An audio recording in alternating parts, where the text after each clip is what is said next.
Hello, everyone, and welcome to Expert Webcast. I'm Alex Kasdan, Managing Partner of Convergence, and I'm pleased to moderate today's panel on best practices in cannabis M&A. We've got a great panel of speakers here today, whom I'll introduce in a moment. We've gotten quite a few questions from the audience already, and I would encourage everybody listening or to this program or viewing the webcast to submit additional questions to the panel or any of the speakers. I'll start by introducing Eric Berlin, who is a partner at Entrants US and is one of the nation's leading cannabis law authorities, advocating full-time for clients or impacted by the state legal cannabis industries and tensions with federal law. With more than 2 decades of courtroom and jury trial experience in high-stakes matters, Eric is ideally suited to counsel companies in this fast-growing industry on how best to achieve their business objectives while avoiding the legal risks of operating in a rapidly evolving regulatory environment brimming with tension between federal and state law. Eric's current clients include large publicly traded companies selling products and services into the cannabis space, companies involved in the financing the industry, vaporizer manufacturers, healthcare institutions, testing labs, cultivators, processors, and a company operating dispensaries in several states. Eric is a member of the healthcare group and works with colleagues in other practices to provide counseling and compliance advice and numerous other laws applicable to these evolving businesses, from laws governing the employment relationships to laws protecting intellectual property rights. Eric also counsels clients on risk management and litigation avoidance and provides legal assistance in all types of commercial and corporate transactions. Eric holds his law degree cum laude, Order of the Court from the University of Wisconsin at Madison, and his bachelor's with high honors from Dartmouth College. Eric, as always, great to have you. Thanks, Alex. It's nice to be back, and I thank you and the other panelists for the opportunity to have this discussion. Great. Elaine Carey is Managing Director at FTI Consulting, splitting her time between LA and the area. Elaine has served as an advisor and problem solver to senior executives of Fortune 100 corporations and law firms for more than 30 years, overseeing clients' most complex and sensitive problems around the globe involving integrity, political security, and reputational risks. Elaine co-leads FTI Consulting's cannabis practice, and her expertise includes due diligence, fraud, business intelligence, FCPA, anti-money laundering compliance, investigations, cannabis compliance, mining, Latin America, asset tracing, intellectual property theft, and supply chain issues. Early on in her career, Elaine was an investigative journalist reporting from more than 30 countries on political, economic, business, and social developments. She established an office in Moscow for Cox newspapers in 1988 and spent 5 years chronicling the end of the Soviet Union. Elaine holds a Bachelor of Arts degree from Grinnell College and was a mid-career fellow at the Harvard University Russian Research Center. She is a certified fraud examiner and anti-money laundering specialist. She is a frequent speaker on Expert Webcast, and it's great to have you back on this program, Elaine. Thanks, Alex. Richard Anderson is an experienced Silicon Valley entrepreneur who has spent the past 25 years in finance, operations, and advisory roles at market-leading companies, including Apple, eBay, and Ernst & Young. Rich is the founder and CEO of ShareVault, where he leads an energized team of cloud technology pioneers who are driving the leading edge of secure document sharing and collaboration for businesses worldwide. Richard holds his bachelor's from Whitworth University and an MBA from the Haas School of Business at the University of California at Berkeley. Richard is also a frequent speaker on Expert Webcast, and great to see you. Likewise, Alex. Real pleasure to be here. And then last but certainly not least is Vanita Spaulding, who is a founding partner of Spaulding Financial. Vanita is a recognized cannabis industry valuation expert with extensive background as an expert witness in both jury and bench trials, arbitration, and formal and informal mediation. Vanita has provided professional business valuation and related financial advisory services full-time since 1982, has provided and managed more than 1,500 valuation engagements involving companies ranging in size from small, closely held, with under $1 million in revenue, to multinational publicly traded companies with revenues in tens of billions in virtually every major industry. Vanita holds a Bachelor of Science degree and her MBA in finance from California State University, Northridge, She's an accredited senior appraiser with the American Society of Appraisers in business valuation and is a chartered financial analyst. She's also a frequent speaker on Expert Webcast, and great to see her. Thank you, Alex. Great to be here. Great. Excellent panel, and look forward to the discussion here. To jump right in, 2021 was a record year for M&A across industry lines with 5.9 trillion, I think, is the number of deals concluded worldwide. So let me go to Eric as the leading cannabis lawyer. What are we seeing? Can we say the same thing about cannabis M&A? It has been a record year for cannabis. Where does cannabis M&A stand? So obviously, as you said, a tremendous amount of M&A activity last year, as well as debt financing. And really, I'd say a tremendous amount of activity in the space. I think coming into this year, there's been some hand-wringing about stock prices that's driven largely by a perceived delay in legalization. Many of us thought it would always take a while to get to legalization and a while to get to implementation.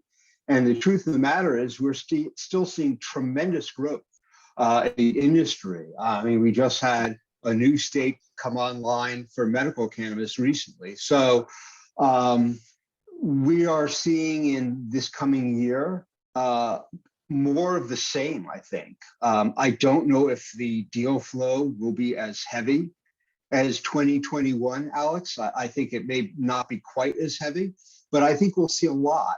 I think a lot of what I hear is the word consolidation.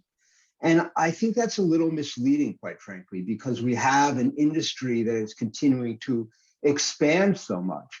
So is it true that the large players are continuing to grow significantly? Yes, that's absolutely true. But I don't see it necessarily as consolidation because you have more and more folks coming into the industry. And so I think we'll continue to see that. I think we'll continue to see what some people point to as consolidation, but really is growth into additional states by some of the large players.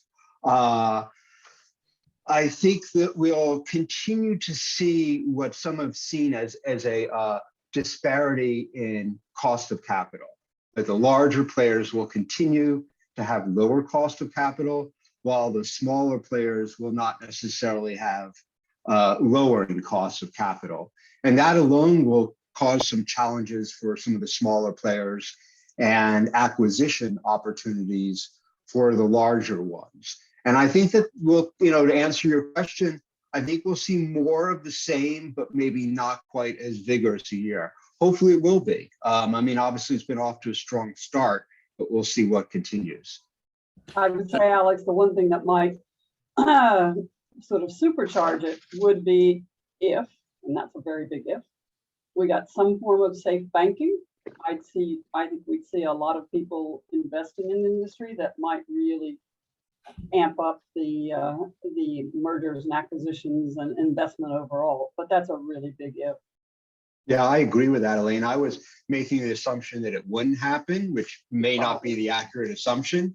But if in fact even safe banking got put through, that would really be nitro fuel to the car, I think. Absolutely. I agree with that. Thank you, Elaine and Eric. Let me turn to Vanita. You're expert on cannabis valuation. Eric brought up an interesting concept that I want to come back to: consolidation.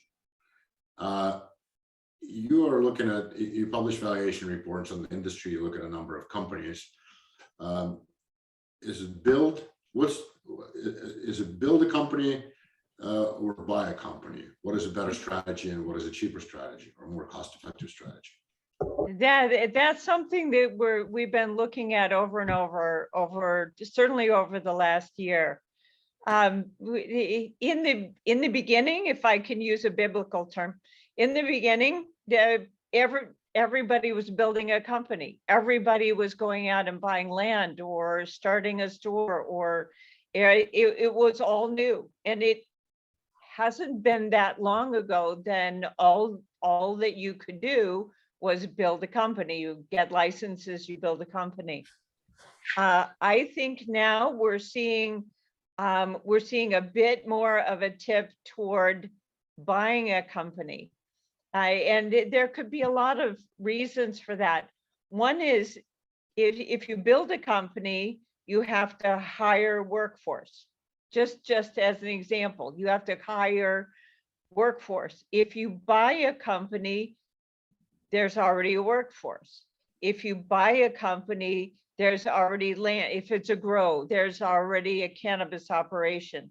If you buy a couple of cannabis stores, they already have clients. So I think in many cases, one of the things that we're seeing is a bit of a trend toward buying operations. Everybody still wants to go out and start their own company, but I think we're beginning to see more of a trend toward buying established companies, certainly companies that once 280E goes away, they look like they're making a profit instead of a loss. If the loss that they're generating now is primarily caused by 280E, and otherwise they would be close to profitable, I think that's going to generate some buying interest. Thank you, Anita. Let me turn to Richard. And Richard, your firm tracked a lot of deals and worked on a number of M&A transactions. In cannabis M&A, who are the players? Are we looking at cannabis companies buying other cannabis companies? Or are we seeing a lot of interest from non-cannabis large companies, whether it's pharma, food, beverage, what have you? Yeah, I think it's a mix. I think they're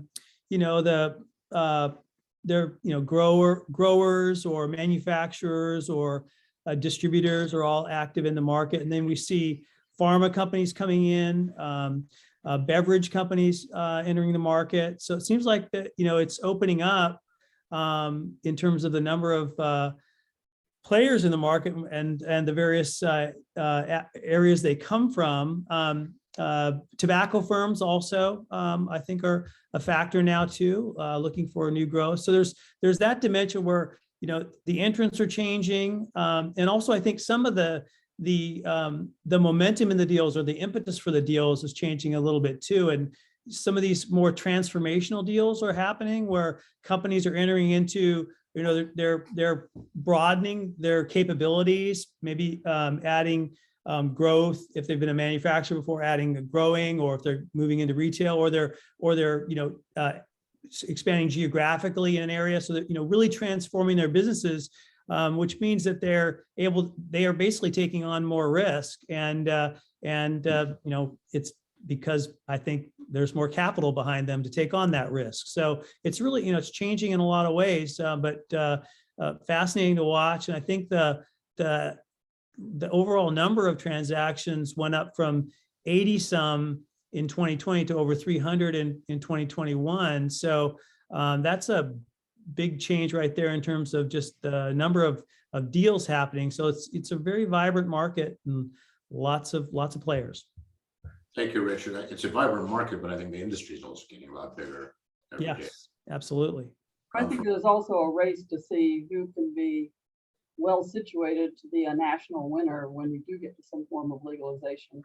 Yes. Not to mention that American companies, both American and Canadian companies, are all suddenly, particularly with Germany looking like it's going to come online with cannabis, are eyeing the global scene. So, I think there are a great number, well, not a great number, there a lot of the larger companies are looking to see, can we be the big dog, both in North America as well as globally. So they're looking to buy, to roll up, to buy geographic space, top line revenue, new interesting products, IP, and we'll see where it takes them. But it's a bit of a race. Yeah. Right. Well, that's a good segue, and to go to Eric. Are buyers betting on federal legalization? Is that what one of the drivers of M&A deals? Well, I think most folks assume we'll eventually get to federal legalization. I think a lot of the transactions that are occurring now are in part in recognition that may take a little bit of time to get to federal legalization. And you have folks who are saying, no, if we want to expand our brand, we're not going to be able to do it from California. It's going to take a while, and we need to figure out to expand the brand. And a lot of the so-called national brands are looking at the same thing and saying, we need a presence in perhaps all the states, but many of the viable states. I mean, every company has their own strategy. So I think that that legalization, the timing of legalization and what it looks like is impacting a business strategy. It certainly should be. And when I say that, all those factors are uncertain, right? I mean, we could sit now and have a bet as to how long will it take to truly get to interstate commerce in the country, interstate commerce of what we now view as cannabis products. And I doubt that this panel even would agree as to a date. So forming business strategies around that becomes really critical. And as Richard said, you know, the greater capital in the industry allows you to take on greater risk, but you don't want to be taking on a lot of greater risk that it doesn't have a good return on investment. So I think that's a real challenge that people have, and the timing is going to be critical as well. Yeah, So- what's Yeah, your federal, let investment me horizon? add, federal legalization is such a big deal in terms of valuation. The primary method that we use to value any business is a discounted cash flow. And so if you figure your discounted cash flow goes out 5 years, typically, it goes out 5 years, and then you've got a terminal value. So we have from the beginning been looking at legalization as a point in time.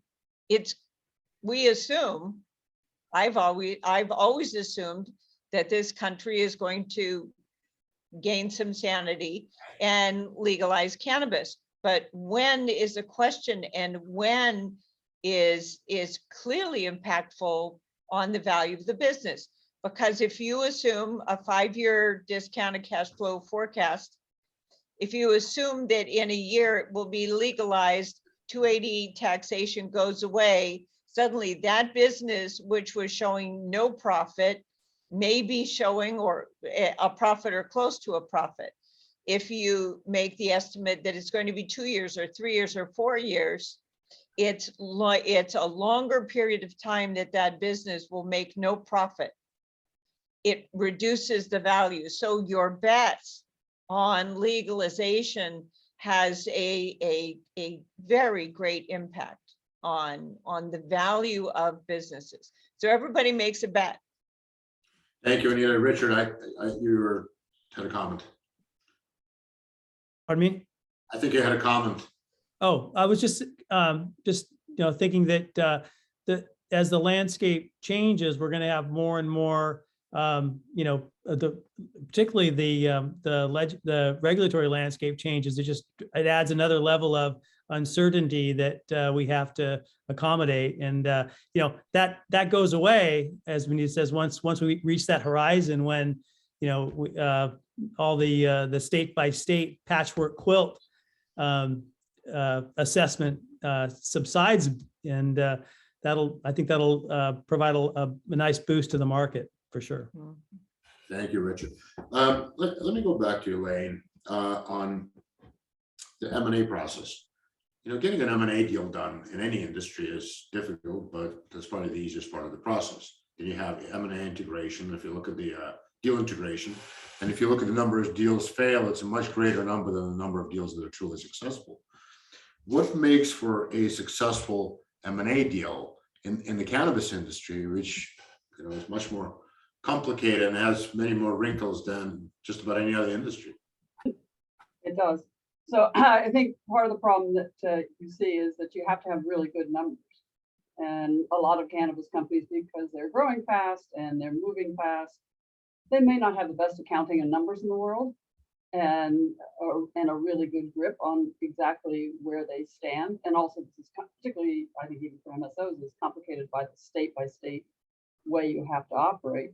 So you need to understand what's going on within each operation. I think compliance and complying with regulations has to be looked at closely, particularly now that the M&A is so hot, because, you know, if you rush, as people did a couple of years ago, just to buy it because it's cannabis and it's got to be good and you're going to make a fortune soon, I think those days are gone, and that you have to really take your time and look under the hood and make sure that 2 and 2 still adds up to 4, and that there is some semblance of attention to general compliance and regulatory issues, because otherwise you get stuck with a rotten apple and it's cost you a lot. Thank you, Elaine. Let me turn to Richard on the due diligence side of things. Looking at transactions, are the due diligence cycles different in the cannabis space than other industries? I think these deals are happening a little quicker than some of the other deals we see. There's a balance between, these are complex deals because of the underlying regulatory diligence that's required. But it does seem like, the diligence phase is happening a little faster. I don't know exactly what's behind that, but just observationally, I think I see it. Maybe Vanita has a perspective on that, since she's been working with probably even more of these companies than we have. Yeah, I think, and it's just as complex as any other, more complex in some ways, but perhaps it's being resourced a little faster just to get these deals done. And they're not as large as other, there are some larger deals. The Jazz Pharma deal was quite a large deal last year. So it's not that there aren't, mega deals, but in general, I think they tend to be a little bit smaller. And it'd be great, if Vanita has any thoughts on that as well. I think we're seeing all kinds of deals. We're seeing very large deals, very small deals, medium size. I think the due diligence period is taking longer to get a deal done. And I think people are being a lot more cautious with the building in earnouts, building in some protection for the buyer. So it's not all cash up front. It's let's do a deal, but let's make sure that we've got some protections for ourselves as buyers going forward, so that if the deal doesn't turn out to be what it was supposed to be, if the books turn out not to be what they were supposed to be, for whatever reason it is that the deal doesn't come about the way the seller promoted it, that there are some protections for the buyer. I think if you look at the list of litigation too that happens these days within cannabis, that would sober you up and make you take your time with the due diligence process. We've done a fair amount of litigation support, testifying in court in cannabis cases. We have several of them on the books right now that we're working on. These deals don't always end up being sweet and nice, and when they go bad, people sue each other, and then they call me, which is okay. Yeah, one thing that when the deal is transformational and that a company is entering into an area that is not their core competency, or a geography that they don't know so well, they do have to spend more time just to make sure that they don't make mistakes. And then if you do make mistakes, it's usually it's a very people-intensive industry because it hasn't matured all that much. So, a lot of the intellectual property exists in people's heads, not in systems and workflows and all these other underlying things that get built out in industries that have been around a long, long time. So, yeah, it's important not to disrupt the human capital in these deals and make sure that there's continuity and there's quality integration. Yeah. And that people are taken care of, and there's a vision for why these why deals are taking place and why a company might be moving in one direction or another. Human capital is a huge point. I'm going to come back to that in a minute. Let me go to Eric first, though. In terms of, you've got a lot of variables in this industry. Full legalization, safe banking, et cetera, et cetera. If you look at the tech industry, for example, there was pretty interesting write-ups in Amazon and some of the other tech giants that are planning literally decades going forward, not even years. Cannabis is a very tough industry to really plan. You're trying to deal with immediate challenges, and where do you see the industry going 5 to 10 years from now, or is it too speculative to even think about it? Well, it is in many ways, but in some ways it's not, I would say. And it's interesting because I think there are, it's interesting you frame the question. I think there are technology companies absolutely thinking years in advance for cannabis, and not just like, how do I find a dispensary now? But really, what is the industry going to look like? What is direct to consumer going to look like in the future? What will interstate commerce look like in the future? And so while though they don't have the full straight shot at being able to plan and execute to that, because there are so many variables that can get in the way as to whether we absolutely get there, how we get there, what the timing is, I do think that folks are trying to figure that out. And I would say that the industry is far more diverse and complex than merely those who are state licensees, which is sufficiently diverse and complex. You have so many ancillary companies and tremendous growth in ancillary companies and tech companies. And I think we got a question about fintech, and I'm sure we'll get to that as well, but payment processing and all sorts of things that impact the industry. And I think different folks are taking different views as to what that will be, right? I mean, some folks are saying it'll be centralized production and we want to do it that way. Some folks say we in the end don't think there'll be much of a so-called medical cannabis industry, and that will move off into more straight pharma or proven dietary supplements and things like that. So there are people who are saying, well, let's skip this process and really get pointed toward that. So I think first of all, there are lots of ways to be involved in the industry and make a positive impact, and also lots of different ways to make money. So you see a lot of folks who are, they have a 1-year horizon, and that's not necessarily bad.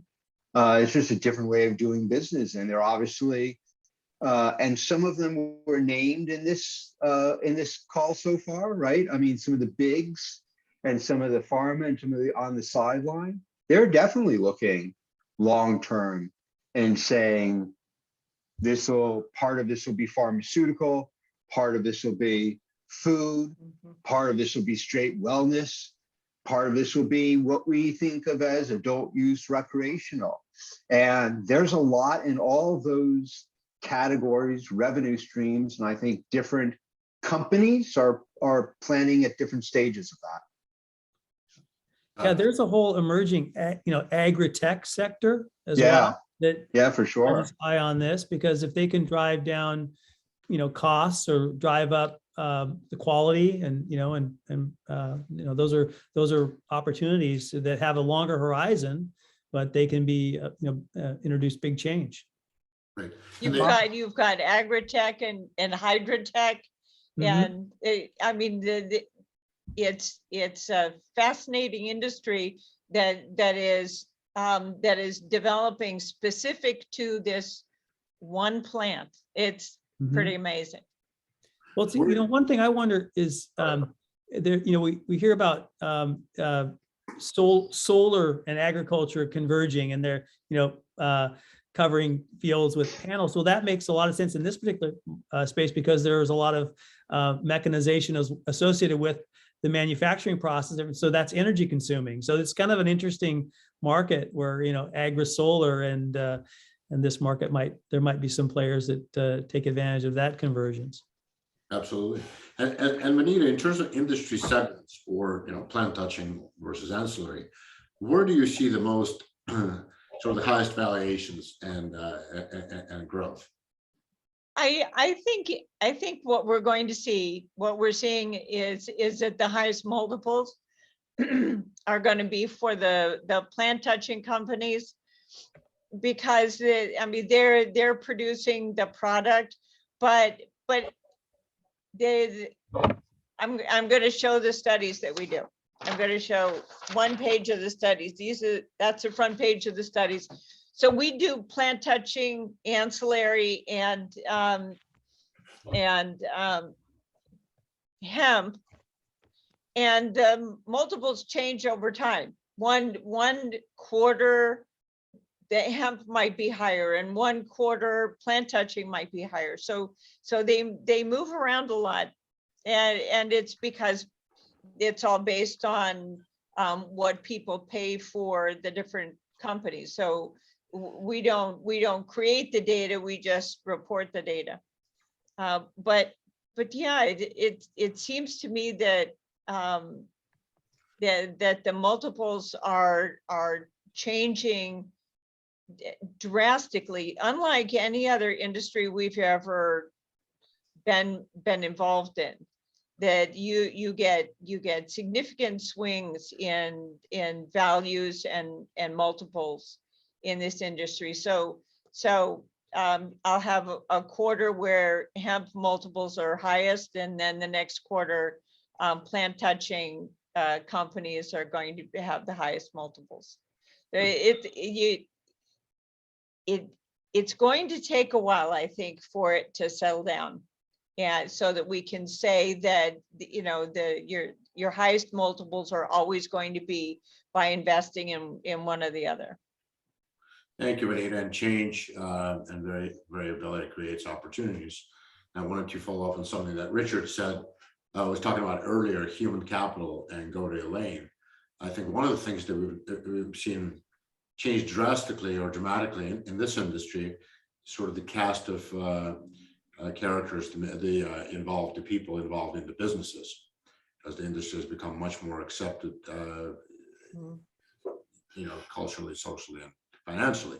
What are you seeing in the space, and what makes for successful M&A deal in terms of people? I think in this current atmosphere that, you know, if you're going to do a successful deal, people are looking for, quite frankly, real business people to run the company. The era of people wanting, you know, passionate cannabis activists running the business or heading up the business, to be more accurate, is kind of gone. That you see increasingly, you know, executives from big pharma, big beverage, from the likes of Walgreens and CVS, et cetera, the people that are used to operating in regulated businesses, which once you get to the federal legalization and FDA finally begins to weigh in, that's going to be really important to understand that world. So the people have changed a lot, but that doesn't mean there aren't legacy people, when that obviously often causes a lot of internal turmoil and some dysfunction within the company until they sort it out and begin to act like a sort of what we expect to be a mainstream company that could go public and withstand that kind of scrutiny. Yeah, Elaine, I absolutely agree with you, but I think there are, just because of the kind of plant it is, and the variety of strains and that there are in cannabis, and the differences from cannabis produced in one country versus another country. I think you'll always have the need in cannabis companies for people not to run the company, but for people to understand the plant. And the CEO may not be the person who is really the pot guy, really understands the plant, but you need that woman or man who really understands the chemistry and the biology of the cannabis plant. It's a fascinating topic. I mean, if you think about as an organization, as Elaine was saying, that kind of evolve into more professional management, you have to have that, but you still have to have kind of the roots in, you know, the feet on the ground, you know, hands in the soil side of it too. But I know that from just just a overall getting deals done successfully standpoint, having the professional management there to make sure that, everything is tidy and in order so that they can maximize, their outcome, is increasingly important. And that, that's getting, making sure that everyone is properly incented and all agreements are tied up and everything is ready, because that's all going to ultimately be very material to the transaction, is to have a well-run ship. Right. And making sure that the company is paying their taxes appropriately. Yeah. If these are plant touching companies, if you're not accurately accounting for 280E, you're going to eventually have a problem. You might get away with it for a while, Mhm. right? You're gonna have a very big bill. I see Elaine laughing. It's absolutely true. A lot of people believe they can just sort of do 280E, but not quite. And you might as well just do it right from the beginning. Yeah, just account for 280E in the correct manner, pay your taxes, and then you sleep better at night. Just do it right. Thank you. Well, let me go back to Eric. I always counsel startups, or in any industries, when you set up your company, running a company, be ready to sort of plan, run your company as if you were planning to sell, right, at any given moment. Make sure all your T's are crossed, I's are dotted, and maximize the valuation. As this industry, as the cannabis industry become more mainstream, people involved are more of traditional business people caliber. Are you seeing correspondingly that the investor expectations have become more grounded and realistic, just like every other industry? And sort of as a corollary to that, what would you recommend to companies looking to exit, looking to sell, in terms of getting ready and increasing the valuation? Sure, happy to field those, Alex. And I'll start by saying that that professionalization is critical, and I think that really does help. But at the same time, I don't mean to suggest a false dichotomy. I mean, you have plenty of folks who know a lot about the plant who are also good business folks. It doesn't mean that they are, and it doesn't mean that it equates, but there are folks. And there are plenty of folks, when we talk about the experienced business folks, it makes them sound totally dispassionate, but there are plenty of people who are really great experience outside the industry that are now very passionate about the industry and the underlying plant and products. So I just want to acknowledge that. The answer to your other question is, I think there's companies are absolutely professionalizing in this space. In some ways, that is all happening to some degree slower than their growth. I mean, you have some companies that are multiples of hundreds of millions, if not billions of valuations, and they don't always, and I'm not talking about any in particular, but don't always have the level of professionalization that a company outside cannabis with a similar valuation would have. I'm not saying across the board, but I'm saying sort of as a common point. So how does this smaller company, perhaps a distressed company, perhaps, there are lots of reasons to sell, strategic sales, but how does one do that, to answer your last question? I think the strain is that a lot of the folks who run those businesses, you have to be building it not for what your expectations are, but the expectations of the acquirer. And those expectations are often, more than what you think is necessary in terms of having your corporate structure in order, having your ownership in order. I mean, honestly, you get in, and sometimes the cap table requires a lot of figuring out. So these, and you kind of shrug your shoulders and say, Lord knows what the rest of the business looks like, right? So these are important things to be front-facing and doing well. Having just generally your documents in order, your corporate documents, clear proof of licensing and compliance with state laws, having your arms around employee issues. Sometimes we find that in the smaller company is really loose.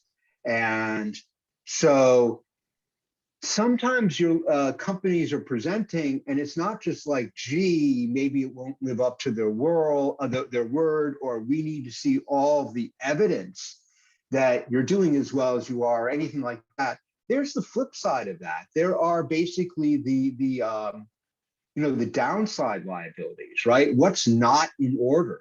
What are the things percolating here beneath the surface that could cause liabilities, not just the company not to live up to the expectations, but to actually cause liabilities? And if you have one of those, now's the time to try to get them resolved, because it can be a big impediment to attracting an acquirer. And I guess the last thing I would say on that front are the jurisdictional differences. As I said, it's important to present to the expectations of the acquiring company. And you can make judgments on that, but the bottom line is the business that operates a certain way in Oregon or Washington, California even, or Arizona even, there are different standards in New York, Connecticut, Illinois, all these other states, and you have to start to be sensitive to those. Not necessarily that they're going to come into your state, but the folks who are looking at purchasing your business are used to those standards. And we do see some kind of drawing of commonality of standards. So it's useful to think of where the market is going and build your business toward there so that you're not left behind. That's just a few thoughts on that, Alex. Great points, Eric. Thank you very much. Let me segue to Richard. And I do a couple of notes as Eric was speaking, in terms of preparing for a transaction from the due diligence perspective. If you could hit on some of the key stages, as well as the use of technology in a transaction, use of a data room, sort of the bread and butter, what you do. Sure. I think Eric touched on a couple of things like unresolved litigation. You want to basically make sure that you take away any sort of risk to the deal that's good, because it's going to come up, and you might as well address those. And Eric did a great job describing, why you want to be on top of those things in advance. But unresolved litigation is one example. Something out, employee issues, employment documents, even confidentiality agreements and things that may not have been fully taken care of in advance. So I think you just have to look at where can a deal break down, and then mitigate point by point each of those areas. So and that's IP, if there's any IP in the business, making sure that you can fully validate that the IP is owned. All the licensing, as Eric pointed out, is critically important. So getting that all together and bring bring it into the data room, into your diligence prep. And then, it's incumbent on the management team essentially to put together what is going to be necessary to get this deal done, and then identify the risks to the deal, and then just go after them one by one. Whether, and you're probably going to need to involve your counsel on that as well, to make sure that, you get a full perspective on it. But, and that's, and it's kind of a 360. You have to look at all the agreements around the company, the distribution agreements, vendors, any large customer agreements or anything like that you might have as well, employment agreements, like I mentioned, and just make sure it's all well taken care of, and particularly with regard to governance in this particular industry, because that's a serious area. And then pull that together, and then I think once the company has a good diligence story to take, to packaged up, ready to go to market, let's say, then I think it's really the one level above that is being able to articulate value to the prospective buyer, and that's a whole another topic into itself. But yeah. Can you comment? Adding on to what Richard said, I think in cannabis especially, a part of your due diligence really needs to be meeting the people who work in the business. Even at the there are levels of people. There's CEO, CFO. You want to get to know those people, but you've got people working in that company that you're looking to acquire, and that may be the bud tenders and the, the trimmers, and you've got people at that level. Some of them do a great job, some may not. Some may cause you trouble because of poor practices. So where if you are buying, an automobile company, you might not go down to that level of interview or getting to know the people at those lower wage jobs. I think in cannabis, you almost have to, because you can be sued by somebody at a very low level, and it will cause you nothing but heartburn, and it will cause the buyer nothing but heartburn. Mhm. So you really should get to know the people that you're going to be dealing with in the company that you're looking at acquiring. Thank you, Richard and Vanita. Let me turn to Lane. Is that the corporate culture that Vanita is talking about? Yes, I mean, that's one of the key reasons that a lot of mergers fail anyway, because the agreement gets done right at the top, and between the CEO, the CFO, or whatever, but no one ever pays attention to the people below, or more importantly, never identifies the really key people below. Right. The person that really knows the strains, that knows how to make the magic, etc. And if you don't tend to those people when you do the deal, you may find that what you're buying instantly loses value when those people walk. Mm-hmm. But that's true across any industry, that they don't, deals are done at the top where the culture seems to be the same, and it doesn't always translate down through the rest of the business. So you need to be very aware of that and take that into account if you don't want the deal to fail. Great point. Let me go back to Eric as the leading cannabis lawyer on the panel.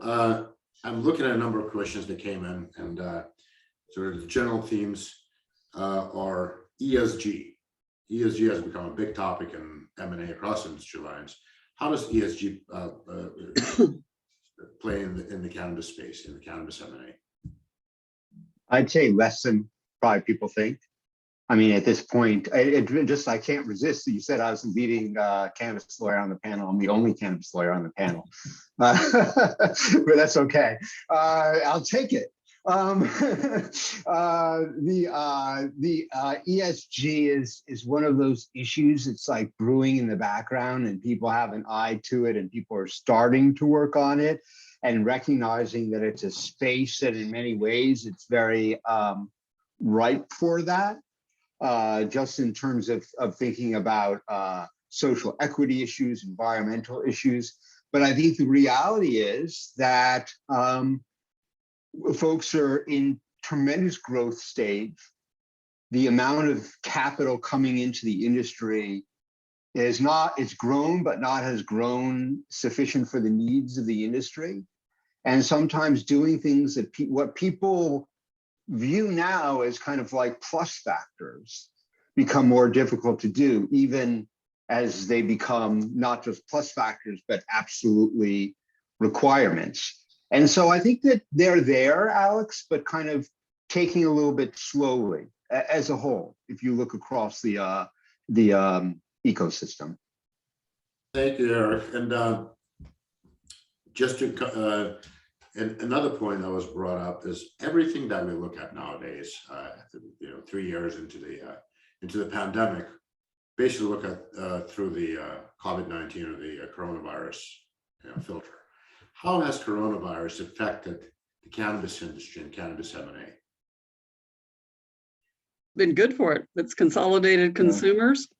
It's widened up the number of people that are willing to try it. It's created new products, new ways to deliver, curbside. It's, if anything, it's really made the industry, given it a great deal of respectability. And I think now that it's opening up on the East Coast, you'll just see that become more entrenched, not less. And it made the industry essential. Sure. Absolutely. Essential, but also normal. Yeah. I think that's a big thing we'll see now. So you're going to have cannabis being sold in New York. So, a lot of people go to New York, international tourists, national tourists, well, at least when we're not all sitting at home. And you're going to see cannabis in Virginia. A lot of lawmakers live in Virginia, so there's a lot to be said for it to become a normal part of life. And I think that's what the pandemic has oddly made that happen by making it essential, and by the number of states that keep passing it. Thank you, Elaine. Let me go back to Richard. What are some of the typical impediments to getting deals done, particularly in the cannabis space, from your perspective?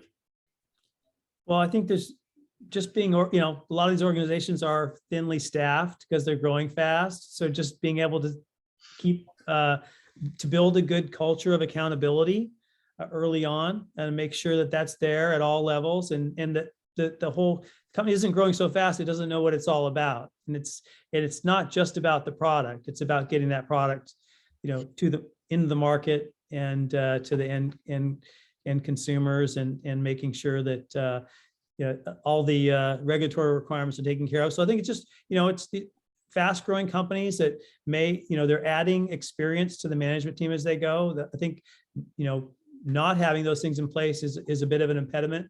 I think also you tend to not start early if you're in a race all the time getting ready for a deal. So a deal might come along when you're not ready, and then it's a scramble, and things get left out, and the story is less compelling to the buy side if you're kind of struggling to pull things together. I think having a banker involved like yourself, Alex, is a good idea, particularly for a company that may not have all the people in place, or at least have the people in the roles to make sure that they're ready for that conversation and can manage a conversation with one or more prospective buyers well. So in general, I think getting deals done there's a strategy in just the communication itself. And there's a sophistication in having that communication, not oversharing, selectively sharing and sequentially sharing information as the deal starts to move along. And hopefully you are talking to several, well, not several, more than one counterparty in the deal, and can share that story. One thing that I think is just a good idea, it's not necessarily impediment, it's impediment if you don't do it, but is to have the story that you actually would share with anyone about a prospective partner or investor or acquirer, have that story well understood and documented and in the data room. Not because it's so secret you can't share it. It's just that you're ready to share it, and the management team is ready to share that story. It's all bought off by everyone, and you can tell if you go to a conference or something and you share that. You invite people to take a look at your management level summary of your business, right? Not something you just leave on a coffee table, but a sound document about the company. Share it with them to the data room so that you can see who opened it, who took a look at it, who spent time looking at it, and and what they looked at. What were they looking at? Only your regulatory section of your document, or were they looking at your growth plan or whatever, and then use that to guide that discussion or any other discussions you could potentially have if you're really trying to find capital or an exit. Most people are looking for one or the other most of the time. Great points, Richard. Let me go back to Eric as the leading cannabis lawyer, and as you pointed out, I was the cannabis lawyer in this program. You brought up a concept of fintech earlier on in discussion, and one thing, just going back to that coronavirus, the pandemic prism, is that what we've seen in many industries, whether it's healthcare, pharma, is that the technology really accelerated change. Which have you seen the same thing in the cannabis industry, and where do you see the primary sort of technological changes? Well, I think that absolutely is true in the cannabis industry. I mean, you look at an industry that started out as basically caregivers growing for a set group of patients. And now it's not regulatorily permitted yet, but we have technology that's driving toward direct to consumer platforms, which will eventually be driven in interstate commerce, and all that. I mean, it's driven by imagination and ambition, but a lot of it is driven by the technological abilities. We had the question about fintech I saw in the comments, and it's a really interesting area that payment and payment processing have been a major headache in this space, and a problem. I mean, something that everyone across the nation says, no matter how they feel about cannabis, that the amount of cash at the point of sale is not good. It's a public policy issue. And you have more and more fintech solutions now coming in and enabling more secure transactions. In other words, not just in cash at the point of sale. And all these things will drive to accelerate the industry, to get folks who maybe wouldn't otherwise participate in the industry to participate in the industry. What do I mean by that? Some people are uncomfortable bringing in cash to make a transaction. Some people are uncomfortable going into a dispensary because they've never been before. They don't know what all this is. And the ability to look at it online, for example, helps out. The amount of technology that goes into all the rest, I mean, I've been just talking about more at the point of sale. But if you think about the level of technology that's driving the growth through cultivation, extraction, products, different products, emulsification technology, I mean, just all sorts of things I think are definitely driving the growth and normalization acceptance of the industry. Thank you, Eric. We are almost at the top of the hour, and very quickly. And I wanted a great discussion. I wanted to give each of the speakers, each of you, an opportunity for any closing remarks, perhaps touching an issue that we should have addressed here, but didn't get a chance to. I'll start with Elaine. How about you, as the co-head of the cannabis practice at FTI? I think the one thing we haven't touched on much is that if you go through all the things that we talked about, the hurdles you might have to do to do a deal, but don't forget to integrate the two companies or the three companies or whatever it is at the end, and spend a lot of time putting them together from top to bottom, systems, people, products, think it through. A lot of people, they collapse afterwards because they're like, okay, we signed the papers, and they go back to their basically separate entities, and then scratch their heads a year later when they figure out when it's not working, when they haven't done simple things as like, put systems together so they can communicate properly. And, I think also in this day and age of cannabis, you got to think about brands and geography. Do you have sufficient scale to become a major player, if that's what your aim is in the industry? Think about your brands. We see a lot of celebrities coming into the industry now, particularly to hawk brands. Then it's gone really mainstream when we get to that point. But it also shows you how important brands is going to be, because people will identify with them.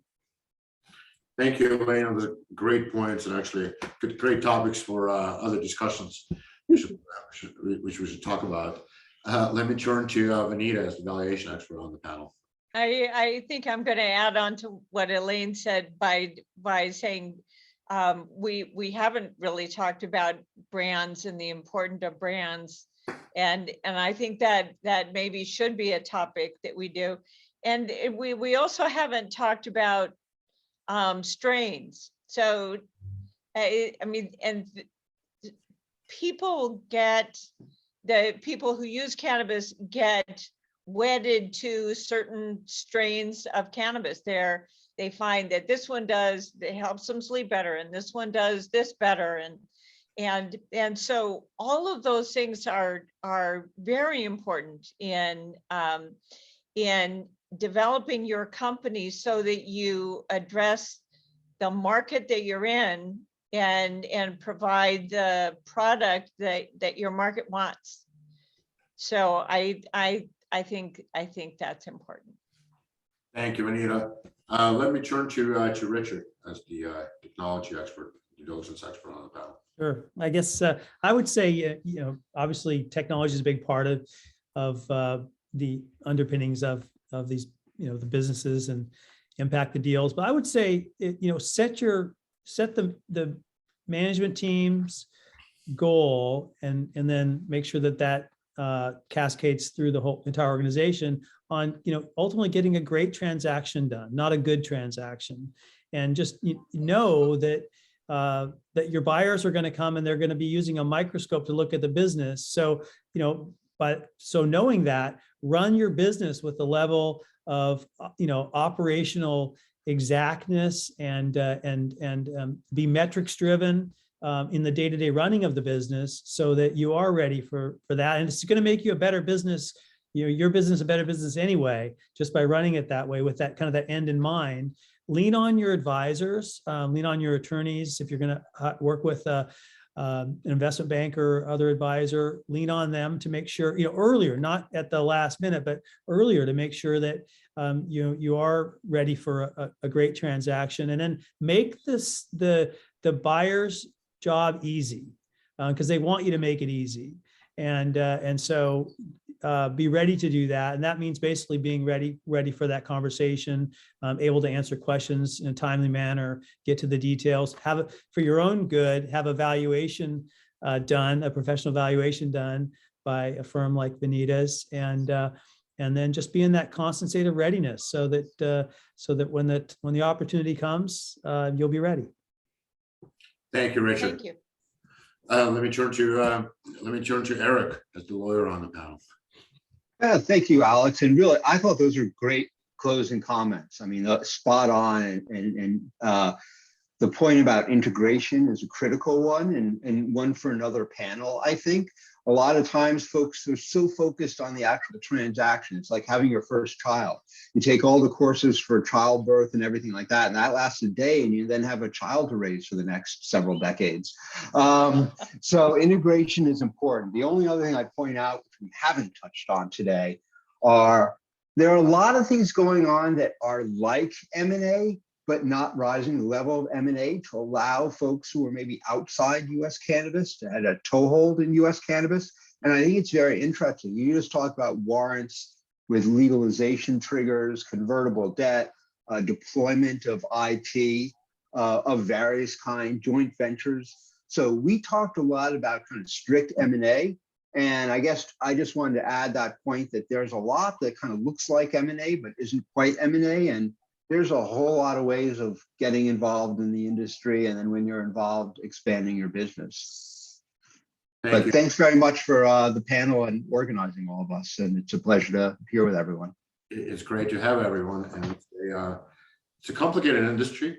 It's an exciting industry. It's probably the fastest changing industry, or one of the fastest changing industries today. And there's going to be consolidation, there's going to be M&A, there's going to be like M&A. And I would just encourage everybody in the space or looking to enter the space to reach out to the right advisors to help you navigate transitions and transactions. I want to thank all the speakers here today, Elaine, Benita, Eric, and Richard, for putting together a great presentation. And we are adjourned. Yeah, thank you. Thank Everyone. you, Alex.